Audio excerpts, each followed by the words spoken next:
Good morning. Last video में हमने क्या देखा था, एक बार फिर से चलते हैं। W3 schools SQL. लास्ट में हमने नॉट नल कंस्ट्रेंट कर लिया था। अभी हम देखते हैं एसक्यूएल यूनिक कंस्ट्रेंट। क्या होता है ये चीज?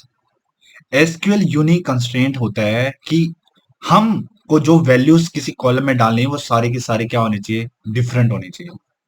किसी भी एक स्पेसिफिक कॉलम में जो भी वैल्यू जब भी हम इंसर्ट करेंगे ना, वो क्या होना चाहिए? डिफरेंट होनी चाहिए। हमको एक स्पेसिफिक कॉलम पे अगर यूनिक कंस्टेंट लगा दिया, उस कॉलम में जितनी भी वैल्यूज होंगी वो क्या होंगी? डिफरेंट होनी चाहिए जब भी आप इंसर्ट करोगे। अगर मान लो कोई वैल्यू पहले से ऑलरेडी इंसर्टेड है, सेम वैल्यू हम फिर से इंसर्ट करना चाह रहे हैं, लाइक आईडी ले लो आप। आईडी 1 ऑलरेडी किसी टेबल में इंसर्टेड है। अगर हम फिर से डेटा को इंसर्ट कर रहे हैं और कंस्टेंट लगा है यूनिक, फिर से सेम आईडी अगर 1 डालने की कोशिश करेंगे, यूनिक कंस्टेंट की वजह से क्या हो जाएगा? एरर हो जाएगा। वो डेटा को एंटर नहीं होने देगा।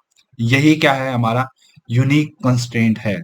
अभी यहाँ पे इन्होंने प्राइमरी की वाला कुछ दे रखा है, इसको आप मत पढ़ो। मैं आपको नेक्स्ट प्राइमरी की में बहुत अच्छे से बताऊंगा। ठीक है, चलो नेक्स्ट आगे देखते हैं। यूनिक कंस्टेंट हमने किस तरीके से लगाना है, ये देखो। एसक्यूएल सर्वर, ओरेकल और एमएस एक्सेस, इन पे आप कैसे लगाओगे? क्रिएट टेबल पर्सन, सेम चीज है, टेबल को क्रिएट करना है। अभी तक हम क्या कर रहे थे? कॉलम का नेम, डेटा टाइप और कंस्टेंट आगे लगा रहे थे। और इसी में क्या है? इसी में एक कंस्टेंट के बाद दूसरा कंस्टेंट कौन सा आ गया? यूनिक। मीन्स हमें जो आईडी है वो क्या चाहिए? उसके ऊपर क्या लगाना? आईडी खाली भी नहीं होनी चाहिए और यूनिक होनी चाहिए। दो कंस्टेंट एक साथ आईडी के ऊपर लगाए हमने। ठीक है, ये किस में कर सकते हैं? एसक्यूएल सर्वर, ओरेकल और एमएस एक्सेस में। ठीक है, कॉलम आईडी जो कि टेबल है उसमें हमने दो कंस्टेंट लगा दिए, नॉट नल एंड यूनिक। यहाँ पे नीचे देखो, लास्ट नेम में नॉट नल सिर्फ एक कंस्टेंट है, यहाँ पे कोई नहीं है, यहाँ पे भी कोई नहीं है। ठीक है, अगर हम माई सिक्वल की बात करें तो उसमें कैसे करना है? ये कंस्टेंट यहाँ आ गए। ठीक है, और जो मेनली यूनिक वाला है उसकी क्या करना है? उसका कॉलम नेम यहाँ पास कर देना है, जो भी एट्रीब्यूट। तो यूनिक पैरेंथेसिस के अंदर हमको उसके कॉलम का नेम पास कर देना है। ये माइस्क्ल में हो जाएगा। अब बात करते हैं, मान लो हमको यूनिक ग्रुप बनाना है। ग्रुप मतलब कई सारे एट्रीब्यूट हैं, उनका एक नाम ही बना देते हैं। बार बार यूनिक यूनिक लिखने की जरूरत नहीं है हर बार। तो हम उसको कैसे लिख सकते हैं? To name a unique constant हमको क्या करना पड़ेगा? उसको डिफाइन करना पड़ेगा। किस तरीके से? देखो, यहाँ पे नॉर्मल हमारे वही है एट्रीब्यूट, नॉट नल वाला है, यहाँ पे कंस्टेंट लगा रखा है। तो इसका नाम कंस्टेंट लिख दिया। और यूनिक को जो भी आईडी, मान लो आईडी और लास्ट नेम में हमको क्या करना है? हम इन दोनों पे ही यूनिक कंस्टेंट लगाना है।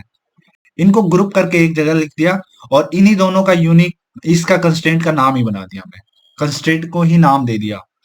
ठीक है, बार बार यूनिक नहीं लिखना पड़े। अब हमने क्या बना दिया? इसी को एक नाम दे दिया, यूसी अंडरस्कोर पर्सन। ये क्या कंस्टेंट है? जो कॉम्बिनेशन किस किस का है, दोनों पे लगाया है, आईडी और लास्ट नेम पे। इन दोनों क्या होने चाहिए?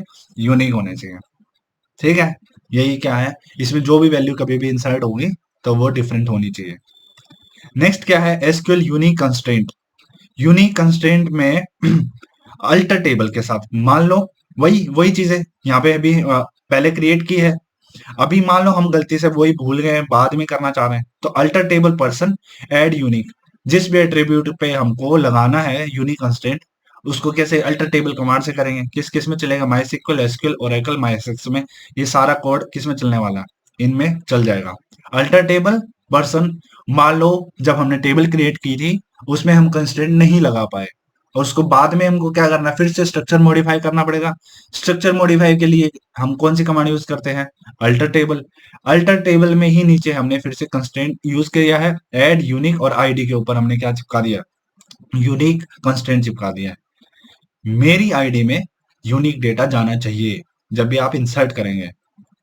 उसके बाद वही सेम चीजें ऊपर भी। ये क्या है? कंबाइन में अगर दो चीजें हम नहीं कर पाए, बाद में एक साथ करना चाह रहे हैं, तो वही alter table add constant name दे दिया।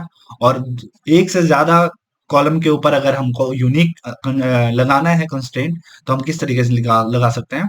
ऐड कंस्टेंट, उसका नाम कंस्टेंट का, यूनिक, आईडी, लास्ट नेम। ठीक है, इनको ड्रॉप करना है तो माइस्क्ल में ड्रॉप करेंगे अल्टर टेबल करके। कंस्ट्रेंट पहले बना दिया था, अब इनको हटा देना है एक तुरंत। Alter table drop index underscore कर किया हुआ है इन्होंने। वैसे यहाँ पे इंडेक्स शायद गलत है, यहाँ पे कंस्ट्रेंट आएगा। ऐसे ही एसक्यूएल सर्वर तो drop alter table person drop constraint underscore. तो यहाँ पे एसक्यूएल सर्वर में हम क्या कर सकते हैं, अल्टर टेबल करे कमांड चलाएंगे और हमने क्या कर दिया है, जो भी कंबाइंड था आईडी और लास्ट नेम पे, यहाँ पे हम क्या कर रहे थे, उसको बना रहे थे। तो ये क्या है, पूरा एक बार ही में क्या कर देगा, खत्म कर देगा किसको, यूनिक कंस्ट्रेंट को हटा देगा। कि अब जितना यूज होना था वो हो चुका, अब आगे से मैं इसको कंस्ट्रेंट यूज नहीं कर रहा। आगे से डुप्लीकेट वैल्यूज अलाउड है, यूनिक वैल्यूज अब नहीं रहेंगी। ठीक है, तो नेक्स्ट हम देखेंगे एसक्यूएल प्राइमरी की क्या होता है। ठीक है, मैं आप लोगों से रिक्वेस्ट करता हूँ प्लीज मेरे चैनल को सब्सक्राइब कीजिए, लोगों में शेयर कीजिए और वीडियो को लाइक